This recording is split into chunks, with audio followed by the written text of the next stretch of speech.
Good morning সুপ্রিয় শিক্ষার্থীরা, আশা করি তোমরা ভালো আছো এবং তোমরা তোমাদের পড়াশোনা ঠিকভাবে চালিয়ে যাচ্ছ। সুপ্রিয় শিক্ষার্থীরা, আজকে সেমিকন্ডাক্টর ও ইলেকট্রনিক্স এই অধ্যায়ের উপর আরও একটি ক্লাস নিব। এর আগে যে আলোচনাগুলো হয়েছে আশা করি তোমরা বাসায় সেগুলো ভালোভাবে পড়েছ। প্রিয় শিক্ষার্থীরা, তোমরা জানো যে অধ্যায়টি খুবই গুরুত্বপূর্ণ। সো এই অধ্যায়টি আমাদের অত্যন্ত মনোযোগের সহিত পড়তে হবে। তো আমরা সময় নষ্ট না করে আমরা আমাদের আলোচনা শুরু করি। এখানে দেখো আছে প্রবাহ বিবর্ধন গুণক ও প্রবাহ লাভ। হ্যাঁ, এর মধ্যে সম্পর্ক কি? প্রবাহ বিবর্ধন গুণক ও প্রবাহ লাভ এর মধ্যে সম্পর্ক কি?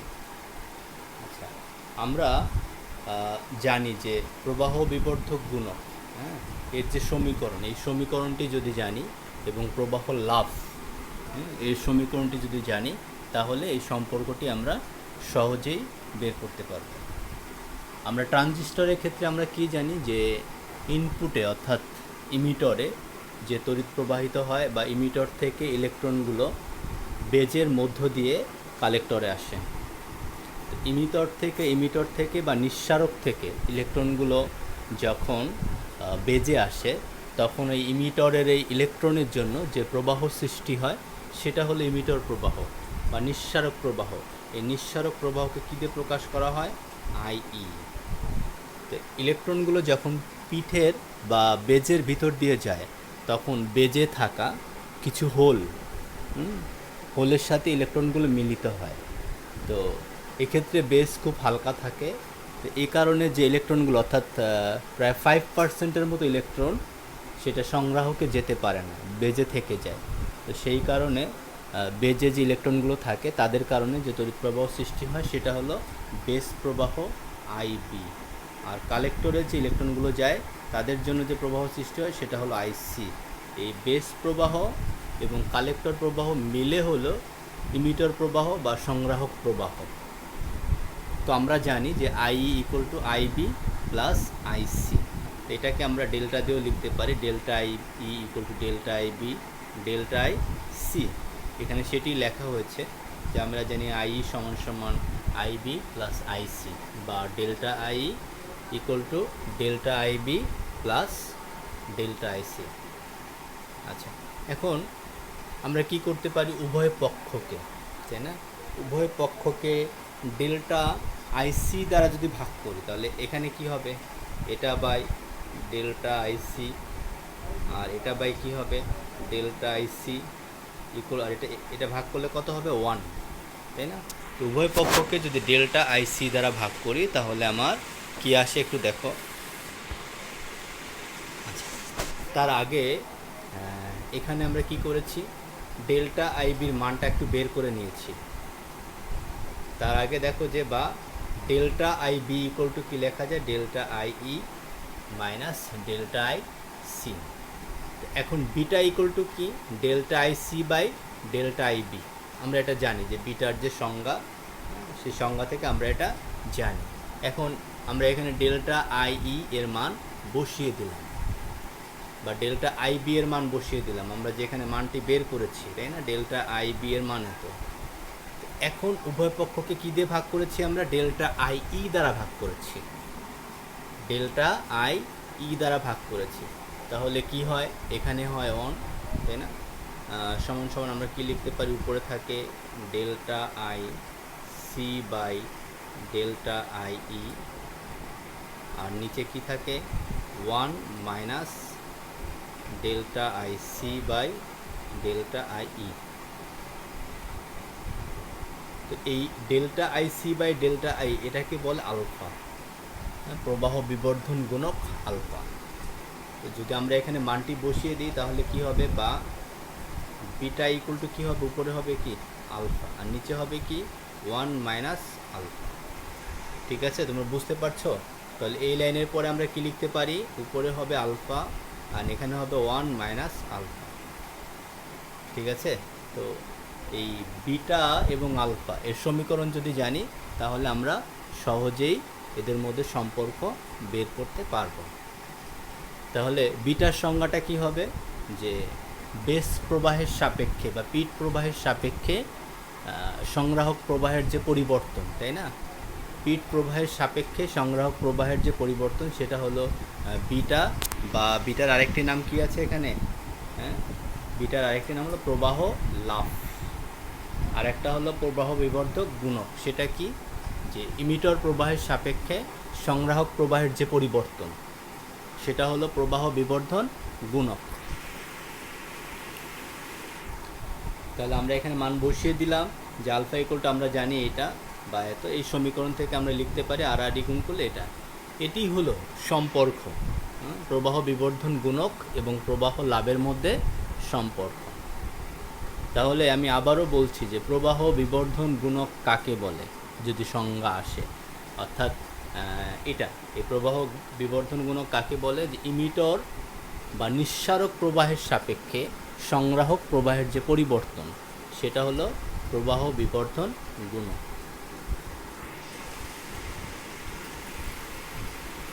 আচ্ছা, এখান থেকে দেখো আরও একটি ইকুয়েশন করেছে, আমরা এখান থেকে আলফার মানটি বের করেছি। এর আগে যেটা ছিল এটা ছিল beta 1 minus alpha equal to কি আলফা, তাহলে আর আর গুণ করে দিলে এটার সাথে হয় বিটা, আর এটা কি হয় বিটা আলফা, তাই না, বা আলফাগুলো একপাশে নিয়ে গেছি, বিটা ইকুয়াল টু কী হয় আলফা প্লাস বিটা আলফা। এখান থেকে যদি আলফা কমন নিয়ে থাকি তাহলে এইভাবেও আমরা লিখতে পারি। তাহলে আমরা দুইভাবে লিখতে পারি, একটা সম্পর্ক হলো যে এইভাবে beta equal to alpha by 1 minus alpha এভাবে লিখতে পারি, অথবা alpha equal to beta by 1 plus beta, দুইভাবেই লিখতে পারি। এই দুইটি হলো সম্পর্ক, আমরা যে কোনো একটি দেখালেই হবে। যদি আমার প্রশ্নের উত্তর যদি খুব ছোট হয় 2 নম্বরের হয় তাহলে আমরা এটি দেখিয়ে দেব, beta equal to alpha by 1 minus alpha. আশা করি তোমরা বুঝতে পারছো, তাই না, যে আমাদের প্রশ্নের নম্বরের উপর ভিত্তি করে আমাদের কতটুকু লিখতে হবে এই ধরনের জ্ঞান আমাদের থাকতে হবে। 2 নম্বরের প্রশ্ন যদি হয় এত বড় করে লেখার কোনো দরকার নেই, আর যদি 4 নম্বরের প্রশ্ন হয় তখন তো একটু বড় হবেই। সংখ্যা পদ্ধতি, আমরা জানি যে সংখ্যা পদ্ধতি কি, আমরা বিভিন্ন ধরনের সংখ্যা পদ্ধতির নাম শুনেছি, বাইনারি, ডেসিমাল, হেক্সাডেসিমাল, তাই না, হ্যাঁ, তারপর অক্টাল, তো এই ধরনের সংখ্যা পদ্ধতির নাম শুনেছি। তো সংজ্ঞাটা আমরা কিভাবে দিব, যে কোনো সংখ্যাকে নির্দিষ্ট কোনো পদ্ধতিতে, যে কোনো সংখ্যাকে নির্দিষ্ট কোনো পদ্ধতিতে প্রকাশ করাকে সংখ্যা পদ্ধতি বলে। একটা সংখ্যাকে নির্দিষ্ট কোনো পদ্ধতি, সেটা হতে পারে অক্টাল বা বাইনারি বা হেক্সাডেসিমাল, হ্যাঁ, যে কোনো একটা পদ্ধতিতে প্রকাশ করাকেই বলা হয় সংখ্যা পদ্ধতি। তো সংখ্যা পদ্ধতি 4 ধরনের, মোটামুটি সাধারণত সংখ্যা পদ্ধতি কয় ধরনের হতে পারে, 4 ধরনের, তাই না, সেটা কি কি একটু দেখে নিই। প্রথমটা হলো ডেসিমাল বা দশমিক পদ্ধতি, তারপরটা হলো বাইনারি পদ্ধতি, অক্টাল পদ্ধতি, হেক্সাডেসিমাল পদ্ধতি। তাহলে সংখ্যা পদ্ধতি কত পর্যন্ত হতে পারে, 4 ধরনের, সাধারণত 4 ধরনের সংখ্যা পদ্ধতি হতে পারে। 1 নম্বরে কি বলছি, ডেসিমাল বা দশমিক পদ্ধতি। 2 নম্বর কি, বাইনারি পদ্ধতি। 3 নম্বর অক্টাল পদ্ধতি, এবং 4 নম্বর হচ্ছে হেক্সাডেসিমেল পদ্ধতি। এই 4 ধরনের সংখ্যা পদ্ধতি। এখন যদি 4 ধরনের সংখ্যা পদ্ধতি হয়, এই ডেসিমাল পদ্ধতিতে টোটাল সংখ্যা হলো 10টি। তাহলে 10টি যদি হয় শুরু হবে কত থেকে, 0 থেকে 9 পর্যন্ত। ডেসিমাল পদ্ধতিতে সংখ্যা হলো 10টি, তাহলে সেটা হবে 0 থেকে 9 পর্যন্ত। 0 কী কী হতে পারে, 0, 1, 2, 3, 4, 5, 6, 7, 8, 9, এগুলো সব হলো হেক্সাডেসিমাল পদ্ধতিতে ব্যবহৃত সংখ্যা, 10টি সংখ্যা। আচ্ছা, এর বেজ বা ভিত্তি হলো কত, 10। বাইনারি পদ্ধতি, তাই না, বাইনারি পদ্ধতিতে কয়টা সংখ্যা ব্যবহৃত হয়, 2টি সংখ্যা, সেটা হলো 0 আর 1, এই 2টি সংখ্যা বাইনারি পদ্ধতিতে ব্যবহার করা হয়। অক্টাল পদ্ধতিতে 8টি সংখ্যা ব্যবহৃত হয়। হ্যাঁ, 8টি। অক্টাল পদ্ধতিতে 8টি সংখ্যা ব্যবহৃত হয়, অর্থাৎ এর ভিত্তি হলো 8। হেক্সাডেসিমাল পদ্ধতি 16টি সংখ্যা ব্যবহৃত হয়, তাই না? হেক্সাডেসিমাল পদ্ধতিতে 16টি সংখ্যা ব্যবহৃত হয়। সেই 16টি সংখ্যা কি কি? একটা হলো 0 থেকে 9 পর্যন্ত আছে 10টি, তারপর 11, 12, 13, 14, 15, 16। ঠিক আছে, এই 16টি সংখ্যা ব্যবহৃত হয় হেক্সাডেসিমাল পদ্ধতিতে। তাহলে এর ভিত্তি হলো কত? 16। তাহলে আমরা জানলাম যে 4 ধরনের সংখ্যা পদ্ধতি, ভিত্তি 4 রকম, তাই না?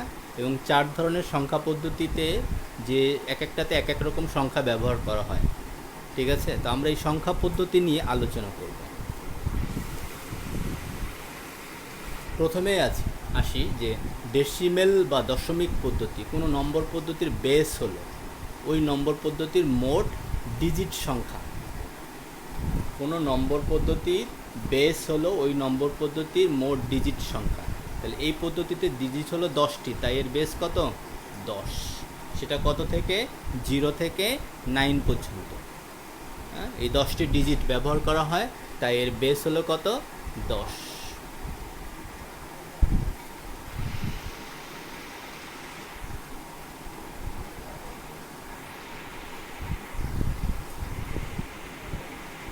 ডেসিমেল পদ্ধতিতে 1967কে নিম্নোক্তভাবে প্রকাশ করা যায়। তাহলে ডেসিমেল পদ্ধতিতে 1967কে নিম্নোক্তভাবে প্রকাশ করা যায়। এখানে কয়টি সংখ্যা আছে? 1967 যদি লিখি, আমাদের এখানে কয়টি সংখ্যা আছে? 0, 1, 2, 3। 0, 1, 2, 3। তার মানে এখানে টোটালি হচ্ছে 4টি সংখ্যা। তাহলে আমরা কিভাবে লিখতে পারি? 1 × 10⁻³ এখানে 3, তারপরটা কত হবে? যোগ 9 × 10⁻² কত? 2, যোগ 6 × 10⁻³ কত? 1, যোগ তারপরটা কত হবে? 7 × 10⁻³ কত? 0। এই অর্থাৎ এইভাবে যদি আমরা করি তাহলে আমাদের কত আসবে? 1967। ঠিক আছে, অর্থাৎ 4টি সংখ্যা, ডিজিট 4টা, তাহলে 0 থেকে কত পর্যন্ত হবে? 3। এখানে 10 কেন ব্যবহার করা হয়েছে? কারণ এর বেজ হলো কত? 10। হ্যাঁ, এটিকে যদি আমরা ক্যালকুলেশন করি তাহলে কি আসবে? ওই 1967 আসবে। বাইনারি পদ্ধতি, বাইনারি মানে 2। বাইনারি নম্বর পদ্ধতিতে কোনো সংখ্যাকে বোঝাতে মাত্র 2টি ডিজিট ব্যবহার করা হয়, 0 এবং 1, তাই এর বেস হলো কত? 2। এই পদ্ধতিতে 1 এর বড় কোনো সংখ্যা লিখতে হলে 1 এর পরে কত হয়? 10 বা 1 দিতে হয়। 1 থেকে যদি কোনো বড় সংখ্যা লিখতে হয় তাহলে 1 এর পরে কত? 0 বা 1 দিতে হয়, এবং এর বেস হলো কত? 2। বাইনারি পদ্ধতিতে যে সংখ্যাগুলো ব্যবহার করা হয়, 2টি ডিজিট ব্যবহার করা হয়, সেটা হলো কত? 0 এবং 1, তাই এর বেজ হলো 2। অক্টাল পদ্ধতি।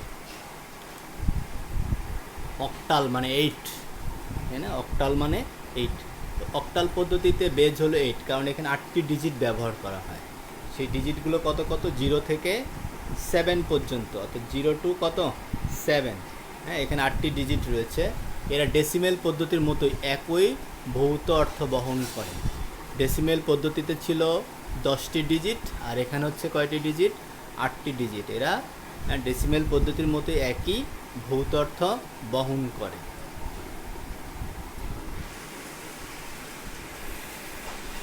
হেক্সাডেসিমেল পদ্ধতি। হেক্সাডেসিমেল আমি আগেই বলেছিলাম যে এই পদ্ধতিতে 16টি ডিজিট ব্যবহার করা হয়, তাই এর বেজ হলো কত? 16।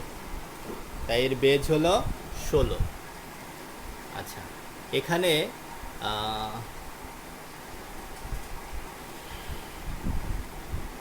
10 থেকে 15 দ্বারা ডিজিটকে ABCD এগুলো দিয়ে বোঝানো হয়েছে। 10 থেকে 15 হবে না, এখানে একটু ভুল আছে। শিক্ষার্থীরা, এখানে একটু ভুল আছে। 10 থেকে 15 না, হ্যাঁ, এখানে হবে 11 থেকে 16। 11 থেকে 16 পর্যন্ত যে ডিজিট, এই 6টি ডিজিটকে কি দিয়ে A B C D E F, এই 6টি সংখ্যা দ্বারা বোঝানো হয়েছে, তাই না? এখানে মোট ডিজিট হলো কয়টি? 16টি। তাহলে 0 থেকে 9 পর্যন্ত কয়টি? 10টি। এখানে আছে 10টি, 10টি। আর A B C D E F এখানে আছে কয়টি? 1 2 3 4 5 6, তার মানে 11 থেকে 16 পর্যন্ত, ঠিক আছে? এই 10 আর এদিকে হচ্ছে 6, 16, এই 16টি ডিজিট। তাহলে এখানে 10 থেকে 15 হবে না।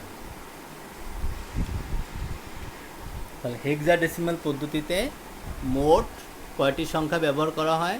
16টি সংখ্যা ব্যবহার করা হয়, 0 থেকে এফ পর্যন্ত। তাহলে আমার যদি এখানে এফ বলে, এফ দ্বারা কি বুঝাবে?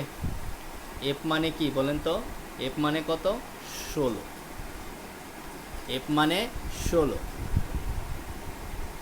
বা 9, এখানে আমরা 9 10 11 12 13 14 15 এভাবে আমরা বলতে পারি যে 0 থেকে 15, 0 থেকে 15 কয়টা সংখ্যা? 16টি। এভাবে বললেও হবে, সেক্ষেত্রে এটি ঠিক থাকবে, ঠিক আছে? তোমরা যেভাবে বোঝো। 64টিকে বাইনারি সংখ্যায় রূপান্তর করো। বাইনারি সংখ্যার ভিত্তি হলো কত? 2, বাইনারি সংখ্যা। তো সেক্ষেত্রে কী লেখা যায়? বাইনারি সংখ্যার ভিত্তি যদি 2 হয়, প্রথমে 64কে 2 দিয়ে ভাগ করতে হবে, 32, ভাগশেষ থাকে কত? 0। আবার 32কে 2 দিয়ে ভাগ করলাম, 16, ভাগশেষ 0। 16কে 2 দিয়ে ভাগ করলে 8, ভাগশেষ কত? 0। 8কে 2 দিয়ে ভাগ করলে 4, ভাগশেষ 0। 4কে 2 দিয়ে ভাগ করলাম 2, ভাগশেষ 0। তার মানে এটা কি? ভাগশেষ। এটা বলা হচ্ছে ভাগ শেষ, আর এটা হলো ভাগফল। ভাগফল, ঠিক আছে? এটা দ্বারা বোঝাচ্ছে ভাগফল, আর এটা ভাগশেষ। তাহলে আমার এখান থেকে দেখা যায় যে আমার যে সংখ্যাগুলো রয়েছে সেখানে ভাগশেষ ম্যাক্সিমাম, এগুলোতে ভাগশেষ কত?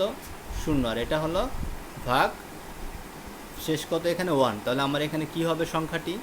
যদি আমরা 64 এভাবে 10 লিখি ডেসিমাল সংখ্যা, তাহলে এখানে কত হবে? 1।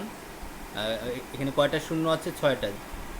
3 4 5 6, পুরোটাকে নিচে হবে কত? 2।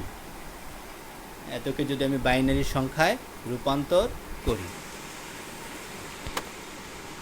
একটু দেখো এখানে সংখ্যাটি লেখা আছে 64 10 এত, ঠিক আছে? বুঝতে পারছো তোমরা?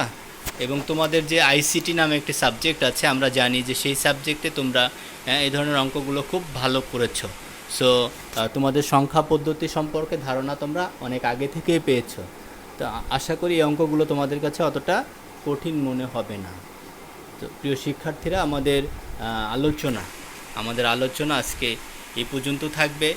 আমরা যা যা আলোচনা করেছি এগুলো তোমরা বাসায় ভালোভাবে করবে। তোমরা জানো যে সংখ্যা পদ্ধতি আমাদের জন্য কতটা গুরুত্বপূর্ণ। এই সংখ্যা পদ্ধতি যদি তোমরা এখানে জানো, আইসিটিতে ভালো করবে, আবার আইসিটি সংখ্যা পদ্ধতি যদি জানো, ফিজিক্সেও ভালো করবে, তাই না? এর আগে যেটি করালাম, সংখ্যা পদ্ধতির আগে কি করালাম মনে আছে? প্রবাহ বিবর্ধন গুণক এবং প্রবাহ লাভের মধ্যে যে সম্পর্ক, এই প্রশ্নটিও খুবই গুরুত্বপূর্ণ একটি প্রশ্ন। আচ্ছা, নেক্সট ক্লাসে আমরা আরও কিছু বিষয় নিয়ে আলোচনা করব, সেগুলো গুরুত্বপূর্ণ অবশ্যই হবে। তো এই পর্যন্ত যা যা আলোচনা করা হয়েছে এগুলো তোমরা বাসায় পড়তে থাকো, একেবারেই সময় নষ্ট করবে না। এই দুর্যোগ পরিস্থিতিতে তোমাদের অবশ্যই বাসায় থাকতে হবে, বাইরে বেশি ঘোরাফেরা করতে হবে না। তোমাদের একটাই মাত্র কাজ, সেটা হলো পড়াশোনা করা। তো ঠিক আছে প্রিয় শিক্ষার্থীরা, তোমরা ভালো থাকো, সুস্থ থাকো। ধন্যবাদ সবাইকে।